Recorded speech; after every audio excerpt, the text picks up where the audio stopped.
Go ahead and talk. Okay.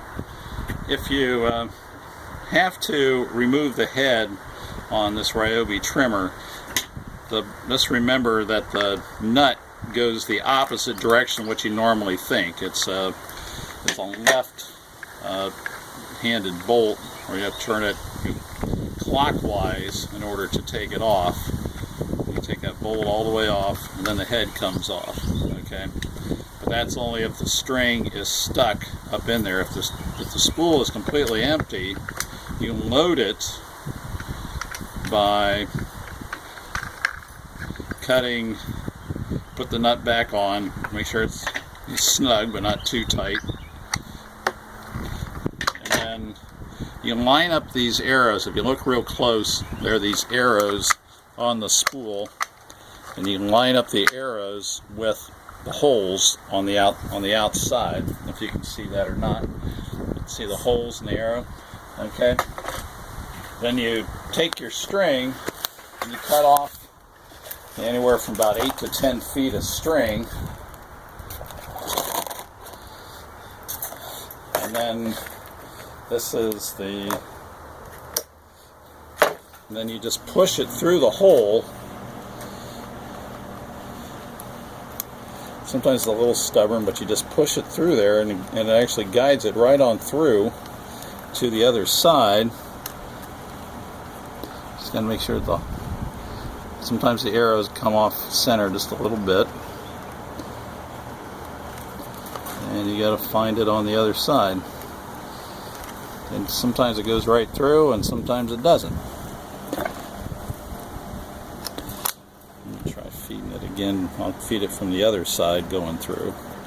You'll see that makes a difference.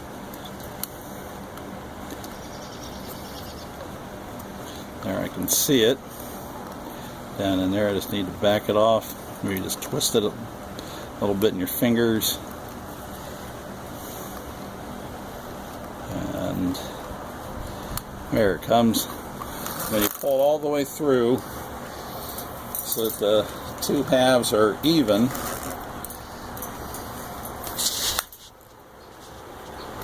Fairly close to even, within an inch or so. Okay. And then good enough, then you just start winding this up.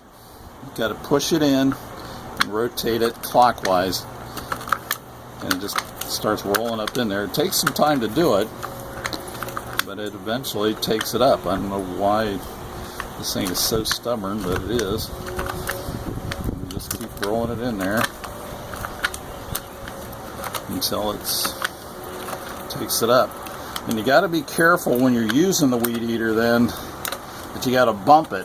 You don't want to go too long. You got to bump it quite often, because you don't want the string to break off, or you have to undo this and you got to start all over again. That's what I discovered with this, is that the string was still in there, but it had been broken off. So I don't know whether this is an old string or whether we can use something heavier. Seems like the right size for it though. And almost there.